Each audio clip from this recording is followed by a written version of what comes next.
People at the back, can you hear me clearly? Okay, good. Have you ever held a question in mind for so long that it becomes part of how you think? Maybe even part of who you are as a person?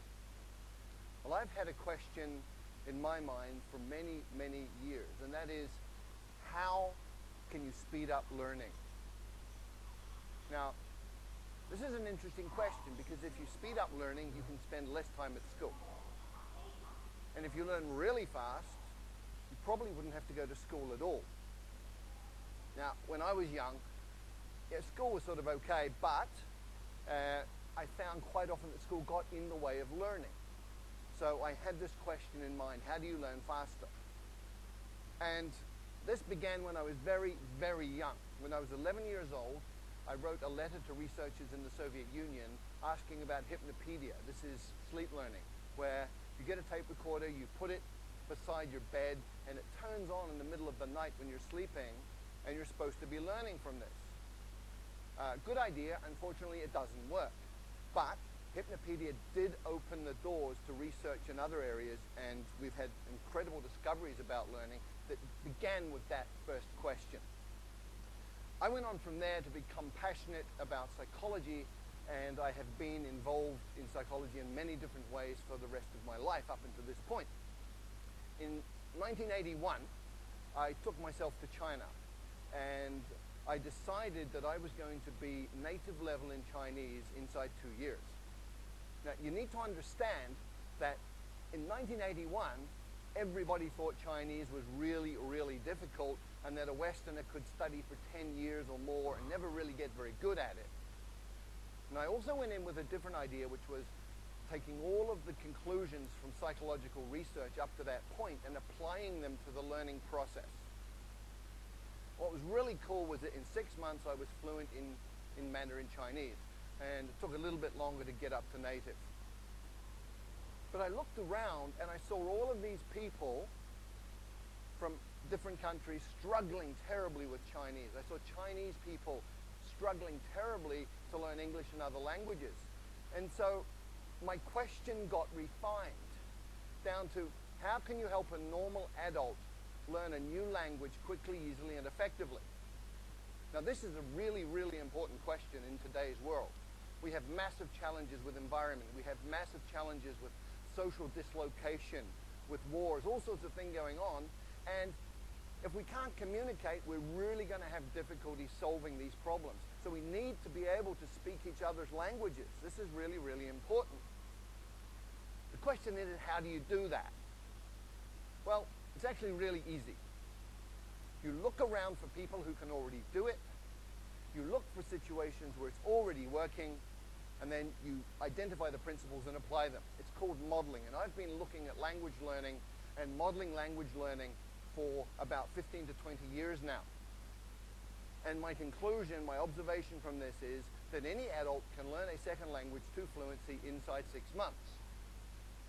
Now, when I say this, most people think I'm crazy. This is not possible.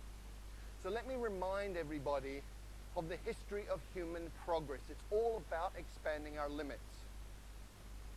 In 1950, everybody believed that running 1 mile in 4 minutes was impossible.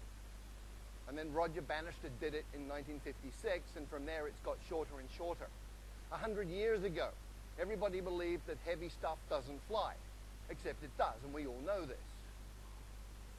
How does heavy stuff fly? We reorganize the material using principles that we have learned from observing nature, birds in this case. And today, we've gone even further. So you can fly a car. You can buy one of these for a couple of $100,000 US. We now have cars in the world that fly. And there's a different way to fly, which we learned from squirrels. So all you need to do is copy what a flying squirrel does, build a suit called a wingsuit, and off you go. You can fly like a squirrel. Now, most people, a lot of people, I wouldn't say everybody, but a lot of people think they can't draw. However, there are some key principles, 5 principles that you can apply to learning to draw, and you can actually learn to draw in 5 days. So if you draw like this, You learn these principles for 5 days and apply them, and after 5 days you can draw something like this. Now I know this is true because that was my first drawing, and after 5 days of applying these principles, that was what I was able to do. Now I looked at this and I went, wow. So that's how I look like when I'm concentrating so intensely that my brain is exploding. So anybody can learn to draw in 5 days. And in the same way, with the same logic, anybody can learn a second language in 6 months. How? There are 5 principles and 7 actions. There may be a few more, but these are absolutely core. And before I get into those, I just want to talk about 2 myths. I want to dispel 2 myths. The first is that you need talent. Let me tell you about Zoe. Zoe came from Australia, went to Holland, was trying to learn Dutch, struggling extremely a great deal, and finally, people were saying you're completely useless, you're not talented, give up, you're a waste of time, and she was very, very depressed. And then she came across these 5 principles. She moved to Brazil and she applied them, and in 6 months she was fluent in Portuguese. So talent doesn't matter. People also think that immersion in a new country is the way to learn a language, but look around Hong Kong. Look at all the Westerners who've been here for 10 years who don't speak a word of Chinese. Look at all the Chinese living in America, Britain, Australia, Canada, who've been there 10, 20 years and they don't speak any English. Immersion per se does not work. Why? Because a drowning man cannot learn to swim. When you don't speak a language, you're like a baby, and if you drop yourself into a context which is all adults talking about stuff over your head, you won't learn. So, what are the 5 principles that you need to pay attention to? First, the 4 words: attention, meaning, relevance, and memory. And these interconnect in very, very important ways, especially when you're talking about learning. Come with me on a journey through a forest. You go on a walk through a forest and you see something like this. Little marks on a tree. Maybe you pay attention, maybe you don't. You go another 50 meters and you see this. You should be paying attention. Another 50 meters, if you hadn't been paying attention, you see this. And at this point, you're paying attention. And you've just learned that this is important, it's relevant, because it means this, and anything that is related, any information related to your survival is stuff that you're going to pay attention to, and therefore you're going to remember it. If it's related to your own personal goals, then you're going to pay attention to it. If it's relevant, you're going to remember it. So the first rule, first principle for learning a language is focus on language content that is relevant to you, which brings us to tools. We master tools by using tools, and we learn tools the fastest when they're relevant to us. So let me share a story. A keyboard is a tool. Typing Chinese a certain way, there are methods for this. That's a tool. I had a colleague many years ago who went to night school Tuesday night, Thursday night, 2 hours each time, practicing at home. She spent 9 months and she did not learn to type Chinese. And one night we had a crisis. We had 48 hours to deliver a training manual in Chinese. And she got the job. And I can guarantee you, in 48 hours, she learned to type Chinese because it was relevant, it was meaningful, it was important. She was using a tool to create value. So the second principle for learning a language is to use your language as a tool to communicate right from day one, as a kid does. When I first arrived in China, didn't speak a word of Chinese. And on my second week, I got to take a train ride overnight. I spent 8 hours sitting in the dining car talking to one of the guards on the train. He took an interest in me for some reason. And we just chatted all night in Chinese. And he was drawing pictures and making movements with his hands and facial expressions. And piece by piece by piece, I understood more and more. But what was really cool was 2 weeks later, when people were talking Chinese around me, I was understanding some of this. And I hadn't even made any effort to learn that. What had happened, I'd absorbed it that night on the train, which brings us to the third principle.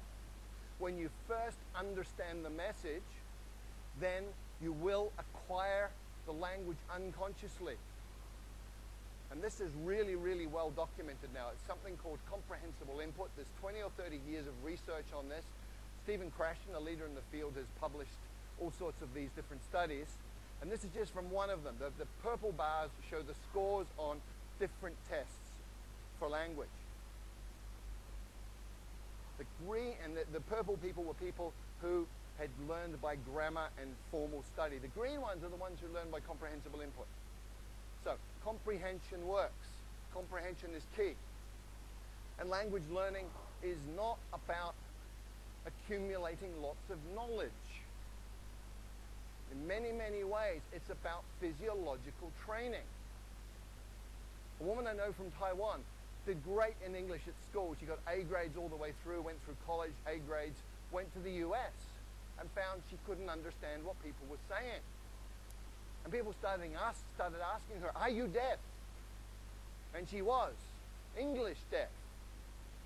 Because we have filters in our brain that filter in the sounds that we are familiar with, and they filter out the sounds of languages that we're not.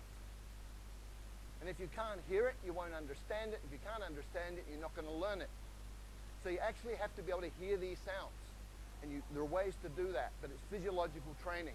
Speaking takes muscle. You've got 43 muscles in your face. You have to coordinate those in a way that you make sounds that other people will understand. If you've ever done a new sport for a couple of days and you know how your body feels, hurts. If your face is hurting, you're doing it right. And the final principle is state, psychophysiological state. If you're sad, angry, worried, upset, you're not going to learn, period. If you're happy, relaxed, in an alpha brain state, curious, you're going to learn really quickly. And very specifically, you need to be tolerant of ambiguity. If you're one of those people who needs to understand 100% every word you're hearing, you will go nuts because you'll be incredibly upset all the time because you're not perfect. If you're comfortable with getting some, not getting some, just paying attention to what you do understand, you're going to be fine, you'll be relaxed, and you'll be learning quickly. So based on those 5 principles, what are the 7 actions that you take? Number 1, listen a lot. I call it brain soaking. You put yourself in a context where you're hearing tons and tons and tons of the language, and it doesn't matter if you understand it or not. You're listening to the rhythms, you're listening to patterns that repeat, you're listening to things that stand out. So just soak your brain in this. The second action is you get the meaning first, even before you get the words. And you go, well, how do I do that? I don't know the words. Well, you understand what these different postures mean. Human communication is body language in many, many ways. So much body language. From body language, you can understand a lot of communication. Therefore, your understanding, you're acquiring through comprehensible input. And you can also use patterns that you already know. If you're a Chinese speaker of Mandarin and Cantonese, and you go to Vietnam, you will understand 60% of what they say to you in daily conversation, because Vietnamese is about 30% Mandarin, 30% Cantonese. Third action, start mixing. You probably have never thought of this, but if you've got 10 verbs, 10 nouns, and 10 adjectives, you can say 1,000 different things. Right? Language is a creative process. What do babies do? Okay, me, ba, now. Okay, that's how they communicate. So start mixing, get creative, have fun with it. Doesn't have to be perfect, just has to work. And when you're doing this, you focus on the core. What does that mean? Well, with every language, there's high frequency content. In English, 1,000 words covers 85% of anything you're ever going to say in daily communication. 3,000 words gives you 98% of anything you're going to say in daily conversation. You've got 3,000 words, you're speaking the language. The rest is icing on the cake. And when you're just beginning with a new language, start with your toolbox. Week number 1. In your new language, you say things like, how do you say that? I don't understand. Repeat that, please. What does that mean? All in your target language. You're using it as a tool, making it useful to you. It's relevant to learn other things about the language. By week 2, you should be saying things like me, this, you, that, give, hot, simple pronouns, simple nouns, simple verbs, simple adjectives, communicating like a baby. And by the 3rd or 4th week, you're getting into what I call glue words. Although, but, therefore, these are logical transformers that tie bits of a language together.